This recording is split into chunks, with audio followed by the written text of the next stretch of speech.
a lot of people with no money are really, really arrogant. I know a lot of broke people who are very arrogant. They'll come along and go, I think that's a scam. Oh, do you, Brokey? Oh, Brokey thinks it's a scam. Oh, tell me again about how my online educational platform, the biggest in the world, which I've built when I'm flying around in my private jet. Tell me again about how I'm out here to scam you of your fucking 36 pounds. It's dumb because they're arrogant, and their arrogance is a shield for their laziness. People will shield laziness with anything. No one wants to admit they're lazy. So they'll shield it with disbelief. Ah, that's a scam. Or I don't work hard, I work smart. Bollocks. More cover. For just anything it takes to say, I don't want to work. Do you believe in that? Work smarter, not harder? I believe in both. Yeah. But there's a time when it comes to work smart. And most people are trying to do the smart work before they do the hard work. It's kind of like talent, right? You don't notice if you're talented at something until all the hard work's done. Yep. I could be the most talented tennis player in the world, but I don't play tennis. So if I go down the tennis court, Joe Schmo is going to smoke me.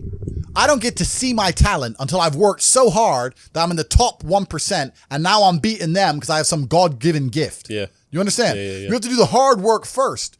If there's no hard work, there's no smart work. So someone's going to sit there and go, I work smart, I don't work hard, so I only have to work an hour a day. If working smart gets you a lot done in an hour a day, then you should work smart for 12 hours a day and get 12 times the work done. I am absolutely and utterly a believer in hard work. I'm a proponent of hard work. I have all this money and all I do is work. My entire life is work. This podcast is work. I want to go to the gym so I'm in good shape. Work. It's all work. My entire life is work. And people don't want to look at life that way. They want to talk about work-life balance and being lazy and all this crap. I don't believe in any of that. I believe in if you want to win, you have to outcompete the man who's prepared to do nothing but work. It's player versus player. If you're going to sit there and go, I don't want to work more than an hour a day, well, the guy who does want to work more than an hour a day is going to beat you. And no matter how smart you are, there's always a smart dude who's doing the same smart work you are for more hours than you're doing it. That's just the nature of the game. And this is why we talk about things like passive income. Passive income's a fucking scam. I'm tired of people coming to me saying, I want to make passive income. And I sit there and say, what methods of passive income would you say is a scam? It's not about it being a scam. It's about the mentality towards it is a scam. Look, everyone loves passive money, right? I make money as I sleep. Yep. I get it. You need to de-link your time to your money because if you're only working for money, you run out of time, you can't make enough money. I understand all those principles. My point is, if you have no money and you're coming to me saying, I want to make passive income, why are you not making active income? Get up off your ass and work first. Because there's no such thing as completely, truly 100% passive. You're going to have to check on it. You're going to have to maintain it. You're going to have to find a new tenant for that property. You're going to have to make sure that DeFi crypto farm you're in doesn't go to zero. It's not a rug pull. Yeah. You're always going to have to keep an eye on it, right? But the idea that people with no money are already so concerned with making money without work is amazing to me. You should be worried about active income. If you show me, if I'm a brokey and you show me how to make $1,000 an hour, I don't sit there and go, okay, but how can I make that passive? I go, cool, I'm making $18,000 a day because I'm going to work. Dude, you don't need to worry about passive income until you have no more time. I look at passive income because I have 18 hours a day I work. When all 18 of those hours are done and my workload still isn't finished, I have to find a way to make some of those income streams passive, either via staff or whatever else. Yep. And that's how I work smart. I use all of my time, and when all my time is done, now I have to become more efficient so that I can get more done within the same time frame. To sit there and say, I don't want to use my time, so I want passive income is dumb shit. The 16-year-old making 45 grand a month, if he was to sit to me and go, I don't want to make the TikToks, I want someone else to do it, make it passive, that he wouldn't be making any money. He's just working. You have to just work. At some point you have to bite the bullet and just work. So when someone comes to me talking about passive income and they're a brokey, I'm like, you are just lazy. You are lazy. You will never get anywhere. Lazy people never get anywhere in life. Doesn't matter what it is. Doesn't matter if it's tennis or money. If you're lazy, you're never going to get there. That's how it works. See, that's what motivates me, telling people straight how it's it true, is. But it's fucking true, bro. They're lazy. And another thing about people is they're quitters. I can't stand quitters. We have a thing inside Hustlers University. If someone unsubscribes, I ban them. Is it? Yeah, you're not allowed to rejoin. Yeah. And they email me like, oh, sorry, I had a problem with my card. I want to rejoin. I don't need members. I got money. I do not need your membership. I do not need you. It's not a business where we need you. You need us, right? So if you're the kind of person who's going to quit because it's hard, then fuck off. I don't even want your energy around me because quitters are the worst people on the planet. You can give a quitter absolutely everything and they will still fail. You can give it, doesn't matter what it is. If you go to IKEA and buy a flat pack fucking table and put it in front of a quitter, you will never have a table. He'll look at it, it's just long, and he'll quit. Quitters can have every single advantage. Quitters can have all the information. Quitters can have all the tutelage. Quitters can have a mentorship. Quitters can have someone who messages them every morning, hey, bro, let's get it. And guess what they're going to do at the end? Quit. They ain't never going to have shit. So if you're a quitter, I don't even want you even inside my organization. I don't want quitters anywhere near me because you're never going to be successful. And the people who join and then quit because they had to do an hour's work are the people who come along and go, take this, maybe it's a scam. Idiots. Peons. They will stay brokies and wagies forever. Leave them there, right? You need the people who don't quit. I don't quit. Every single facet of my life is testament to the fact that I don't quit. When people see my plane in the sky, you can say whatever you want about me. You can call me arrogant. You can call me anything you want, but you cannot call me a quitter. I didn't quit. So that's the difference. When it was hard, I did it anyway. That's who I've always been. And if you don't have that kind of tenacity, you're never going to be anything. So the people who come along and talk about passive income, they sound like quitters to me. They sound like people who don't want to work. I love work. I'm ready to work. I'll dig a hole. Bro, you offer me $1 billion right now and give me a shovel, I'll dig a hole. I don't give a fuck. Give me the shovel, give me the money. I will dig a hole. I'm not afraid of work. If you want to be that person, you have to have a certain mindset. And that's what my mindset is. It's not even about, this is what's interesting. It's not even about truth. And I know that sounds crazy. It's not so much of me looking and going, what's true? It's more about me believing in what I need to believe to be as successful as possible. I understand that it's truthful that if somebody shoots me with a gun, I'm probably going to die. But I will not believe that because I don't think that's advantageous to me. I believe it's advantageous for me to say, go on, then fucking shoot me. I guarantee you you're dead. I guarantee you I ain't going to die and I'm coming for you. And if I truly believe it, I think it gives me a better chance. That's just who I am. I only believe and say and think the things that give me as much power as humanly possible. That's just the guy I am. And as many people are going to sit there and say, Tate, you're delusional, you're a narcissist. You go through the world saying you're super lucky and that you're bulletproof and you can do all these crazy things. It's impossible for you to be depressed. You're a narcissist. Perhaps. Look at my life and look at yours. Yep. So let's talk about it let's look at it in pure metrics. Who came from a worse scenario at the start? Who had a worse background? Me. Who's now more successful? Me. Who's happier? Me. Who smiles more? Me. Who sleeps easy at night? Me. Why the fuck would I want to think like you? If thinking this way makes me a bad person, but I get fucking fantastic results from my entire life and everybody close to me gets fantastic results from knowing me and everybody close to me absolutely adores me, why would I want to adopt your thinking and be a sad fucking sack of shit sitting on the internet trying to cancel people like a dork? I don't want to be my enemies. There's not a single enemy I have that I'm remotely envious of in any regard. Every single one of them has a shit life and a shit existence. I already won. God's already punished them. God's already rewarded me. I know these things. I'm the luckiest man on the planet. You have to say these things and you have to truly believe them. Do you deserve to be happy? I think a man should have absolutely no interest in whether he's actually happy or not. If I wake up and I'm unhappy, I will do the exact same things as if I am happy. I will go to the gym the same. I will work the same. How I feel has no impact on how I live my life. I don't think happiness as an index is a healthy view for a man to have on life success. Women are different. Women just want to be happy, right? Women just want to smile. They don't care how. They don't care if they deserve it or not. As long as they get to smile, women are happy. That's women. But I think for a man, if you're waking up and going, oh, am I happy? Am I not? You're looking at life wrong. I think of a man, if you put happiness if you move it down the scale, right? And you start looking at, am I successful? Am I competent? Am I achieving things? Am I respected? If you start to look at these indicators of your life, you're going to end up being happier without actually analyzing if you're happy or not. Genuinely, every single person watching this, go look in the mirror after this stream, go into the bathroom, look in the mirror. Do you deserve to be happy? Look yourself in the eye. The answer is probably fucking not. You don't deserve it. Bam. When you're hungry, it's your body telling you need to eat some food. That's fine. You react to that. When you're depressed, your body's telling you need to change your life. And if you're feeling that for long periods of time and then not changing your life, well, you don't deserve to be happy. You don't deserve it. Everything in life that is valuable must be earned. Peace of mind must be earned. Happiness must be earned. I'm happy because I earn it. I get to be top G. Of course, I'm fucking happy. I'm me. When I look at the lives of people who tell me they're depressed, I look at them and think, you know what? If I was you, I'd be fucking depressed. Facts. If I was you, I'd be depressed. So of course you're depressed because your life is shit.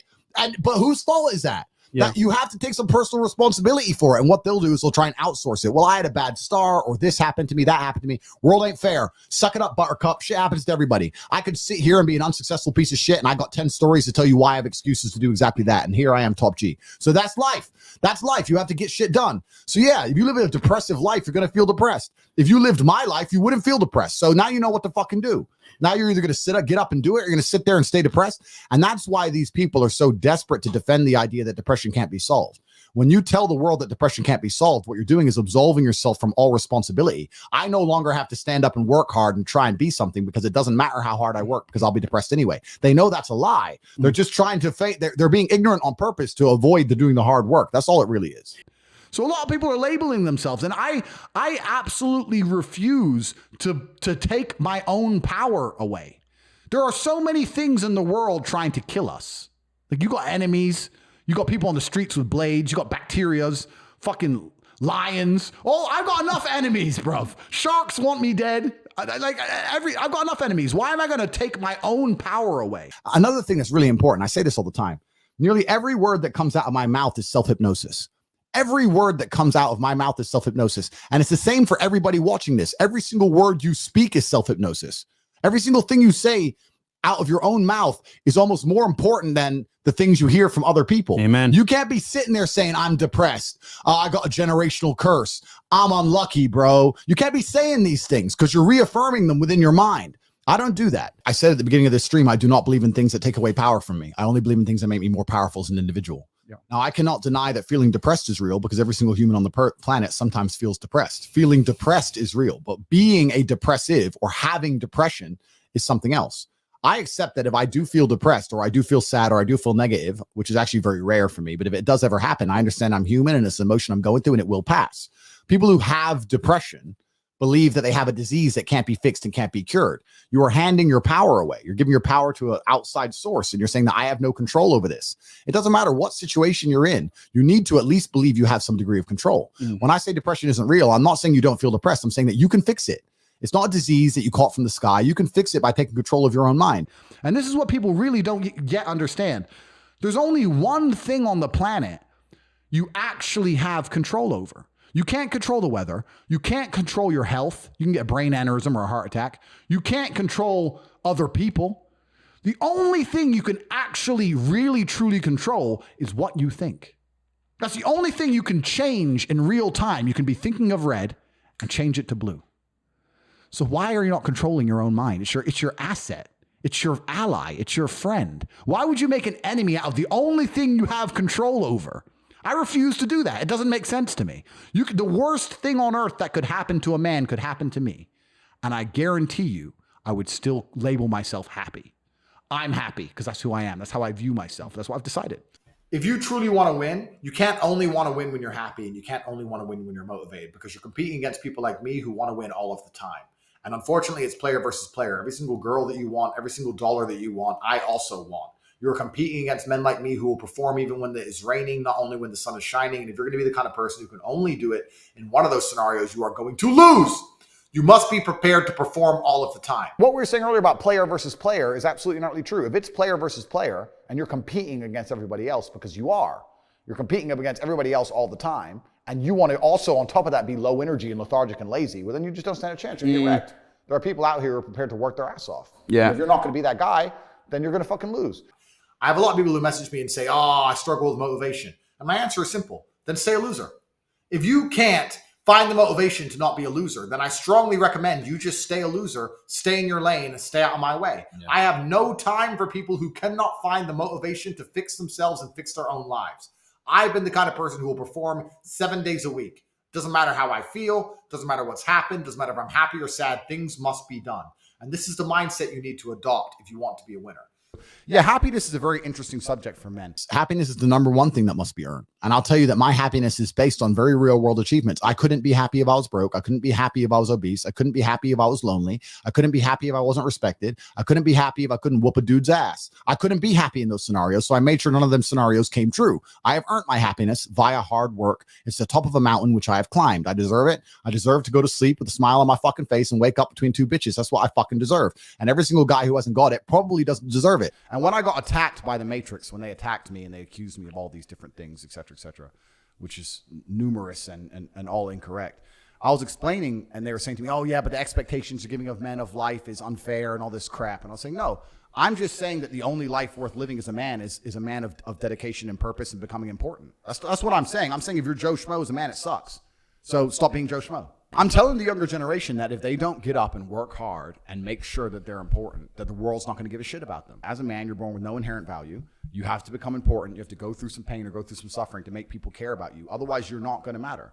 And when I say this about the difference between men and women, they think I'm attacking females. Absolutely not. I'm not attacking women. I'm just saying that a woman can wake up, put makeup on, go to the club or go to the party and still be a jewel. She still exists. People still want her. Mm-hmm. As a dude, if you walk into the party and you put no effort into your life, nobody gives a shit. Mm-hmm. Nobody gives a shit about you.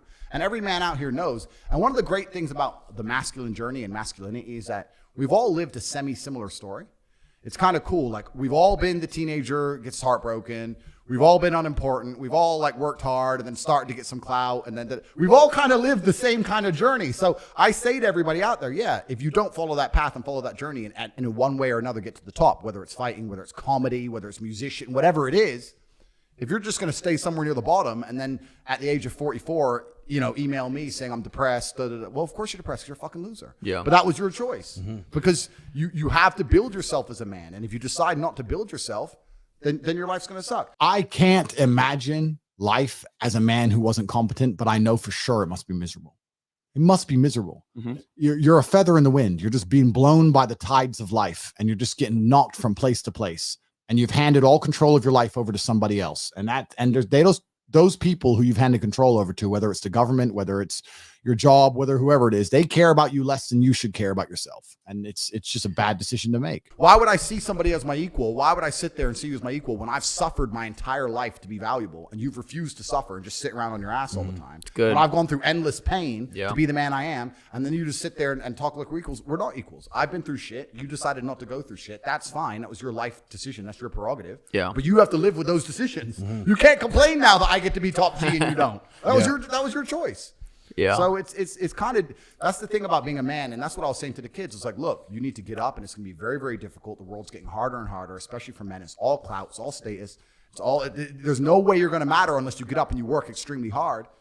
And for some reason, they thought I was toxic and I had to be deleted. That's what they wanted me to do. They wanted me to quit and be demotivated. And I'll make it clear now, I've been massively successful on my new platform, Rumble. But even if I had one subscriber, I would be posting just like before, podcasts just like before. I'm indefatigable. I do not give up. I do not get tired. I do not quit. That's what they want. That's what the enemy wants from me. They want to try and win a war of attrition. They want to wear me down and hope I quit and give up and go, oh, I'm not getting any traction now. I don't have YouTube. This is going to be hard, etc. I am not that guy. I'm not that guy. I'm the guy who keeps going. And if you're truly indefatigable in life, and perspicacious, that's my favorite saying, the one I say all the time, unmatched perspicacity coupled with sheer indefatigability makes me a feared opponent in any realm of human endeavor. It's absolutely and utterly true. If you pay attention to the things that are happening around you and you do not quit, you will be a dangerous opponent in any realm of human endeavor. It doesn't matter what you try and do. Cancel me. Fucking cancel me. Cancel me again. Do it again. It ain't going to change anything. I'm a man who lives true to God and says what he means and means what he says. And I know the things I say are good for society and good for the world. I didn't put a fucking magic spell on anybody. The reason people listen to me is because they like what I say and they know that I'm telling the truth. That's the reason I am here. And I'm going to continue to do that. And there's nothing anybody can fucking do about it. I've said it before that bullying is good and it's needed, especially for men. Maybe not as much for women, but I think it's extremely important for a man's development. And because my dad used to, like, being an adult now, I'm 32 years old. My dad used to bully me now that I think about it, but it made me stronger so that when I got bullied by other people, I was able to deal with it. Versus like, because it's in a controlled environment. They're not going to give you something you can't handle, your own parents. Completely. It's small doses of poison. So that it's the olden emperors of Rome. You see small doses of poison with every single meal. So then when they got poisoned for real, they didn't die. And that's it. If you're raised too soft, then you're not ready for the world. Like, I had to face all my fears instantly all the time. That's who my father was. So now if I have a fear to face now as a man, my entire life, I've just faced them instantly. That's just who I am. It's what I do, right? And we're all human. We all get scared. If 5 people pull knives on me and I know I can't run away and I have to fight, I'm be like, all right, shit. Well, I can't run. So the other option's fight. Am I going to sit and beg? Well, they're obviously here to hurt me.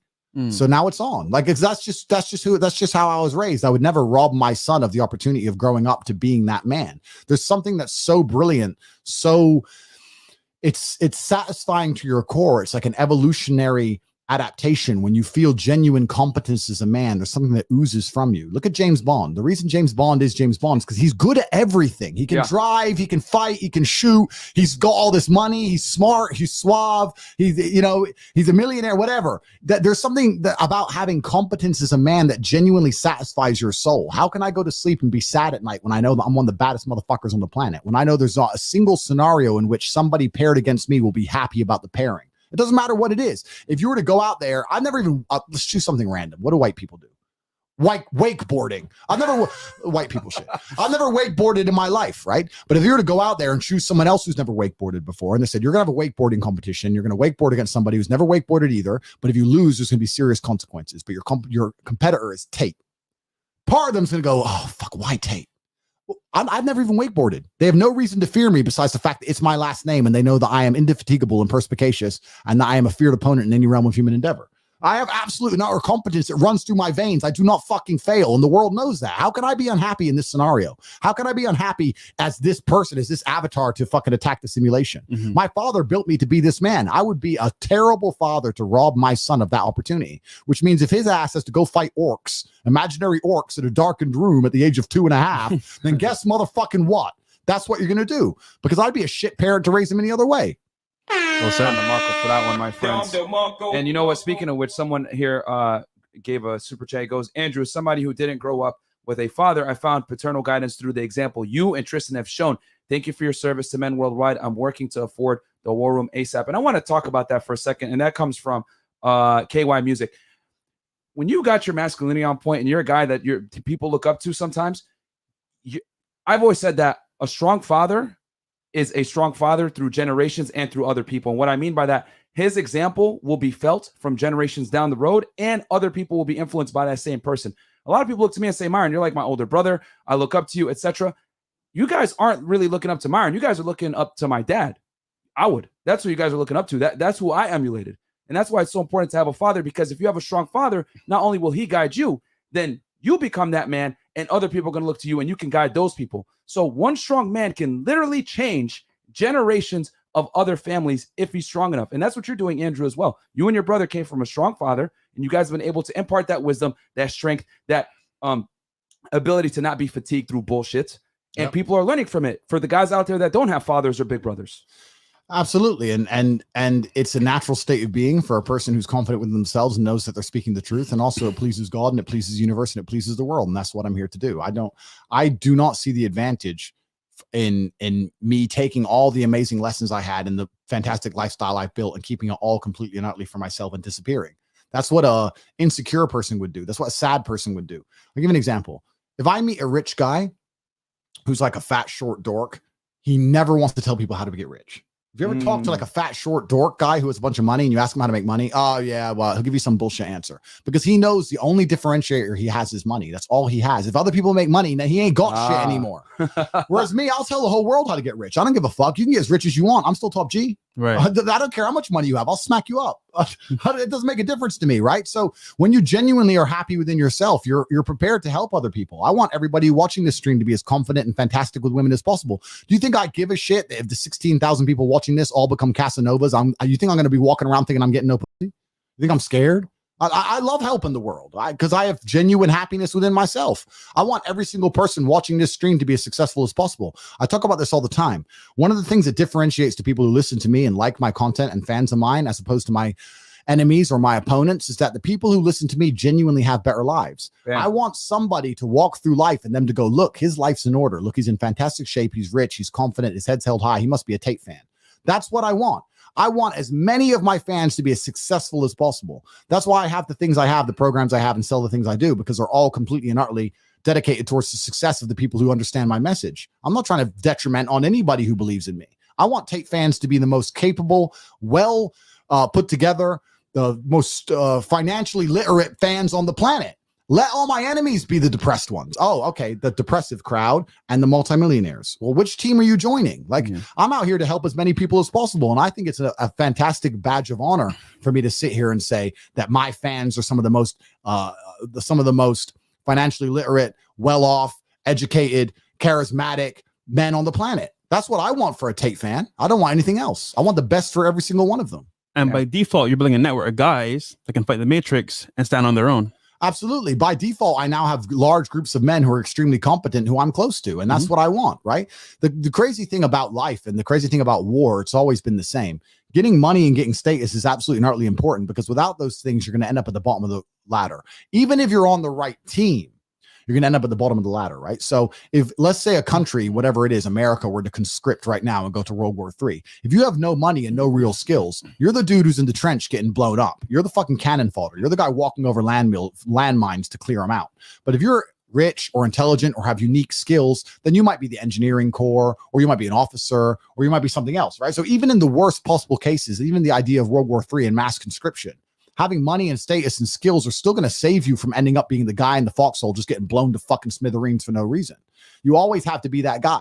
So you always have to be upgrading and improving yourself. I'm telling you now, there is not a military alive that would conscript me and allow me to go die as a fucking GI nobody. They'd say the way he can motivate people, this motherfucker's an officer. We can't let him die. We can't let Top G die. That's bad for the morale of the army. But they'd protect me. They'd say, put Top G in the fucking somewhere safe. I'm like, nah, I'll go out the front line. I'm like, no, sir, you're too important for the front line. And that's because of the man I built myself to be. And it's been that way since the dawn of human time. You can protect yourself against the worst possible scenarios in life that can possibly happen to you by just becoming a man of genuine competence and skill.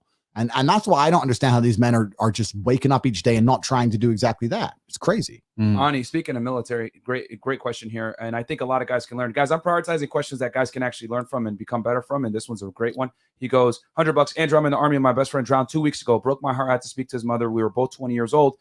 Every day I was progressing our relationship similar to your brothers in sense of brotherhood. Life felt vaporous. How do I deal with grief of my closest friend passing away? Well, what does your closest friend want for you now that he's gone? If he was alive for an hour and you could talk to him, what do you think he'd be telling you to do? Would he be telling you to sit around and be sad? Would he be telling you to give up? Or would he be telling you to obviously speak to his mother, talk to her, stay in touch with the family, and be as fantastic as you possibly can? He'd be telling you to keep his memory alive. And what's amazing about being a fantastic person is that people are interested in your origin story, and that allows the people who you care about to live forever. The reason my father is discussed so often on the internet is because I'm so fantastic and people want to know about my upbringing. We just talked about it. Yep. I keep my father alive through my absolute competence and individualism and exceptionalism. My father lives forever through me. If I was Joe Schmo, who would be asking me about my father? Yep. Fucking nobody. So if you want to keep your best friend alive and he had an impact on your life, then you need to go out there and become the most fantastic person ever. So when people give a shit, because nobody's going to give a shit if you aren't fantastic. When people give a shit about your upbringing and the life you've lived, you can talk about your best friend and the experience you had and how his death affected you. If you go out there and become fantastic, then he gets to live forever. If you stay a nobody, then he doesn't. So if you truly give a fuck, then you know what to do. And it's actually amazing. But it's true. And it's actually amazing. The answer to 99% of questions or conundrums or scenarios that people come up and ask me, 99% of the time, the answer is work harder. My girl left me. What do I do? Hit the gym. My friend died. What do I do? Become exceptional. I'm sad. What do I do? Train. Like, the answer is nearly universal. Yep. It's always working harder is never going to not help. No matter what scenario you're in, working harder is never going to not help you. And it's amazing that I give different versions of the same answer for 99% of the questions I'm asked. Work harder. If you have a problem, whether you're broke, whether you're out of shape, whether your fucking friend dies, whether your girl leaves you, whether you're depressed, whatever it is, working harder is almost always the answer. So you know what you need to do. You need to do it. And what's amazing, again, it's kind of like the antidote. If you take the antidote before the poison, then you never get sick in the first place. If you're always working as hard as possible, if you're always working your ass off and trying to be the best version of yourself every single day, then you never get sick in the first place. You're already working. You're already taking the antidote. So things can't attach to you. They can't get hold of you. If my best friend or the worst thing that could possibly happen is my brother, anything happened to them, I know they'd live forever because I'm already amazing. I get to keep them alive forever because I'm already amazing. I've already done the work. I've already taken the antidote to the poison. So if you're working as hard as possible all of the time, then you already have all your answers before the problems even appear. I was working my ass off before the Matrix canceled me. And then the Matrix canceled me and I continued to work my ass off. And here I am more famous than I was before the cancellation. Why? Because I already had momentum. I already had speed. I'd already taken the antidote to cancellation before they fucking hit me with the poison. Working hard is the antidote to everything. So why don't you just do it in advance? Why don't your life just become work like mine? Why don't you just dedicate yourself to a cause and fucking get up and do what you're supposed to do every single fucking day? If you do that, there's very little weapons that the Matrix can forge to attack you with. It's genuinely true. Speaking of your brother, he sent a super chat in. Yeah. Is that Was that? I didn't see. Tom? Oh, Tristan, we've got reservations at 21:30. Shout out to Tristan Tate in the fucking chat, man. The Slayer. Yeah, we got 15 minutes. We gotta go. Yeah. All right. Cool. So, and guys, there you go. You got it right there, man. Like, your job as a man is to create a legacy so people actually have something to remember and keep your name alive. And if people can't keep your name alive after you pass away, you didn't go hard enough when you were on this earth.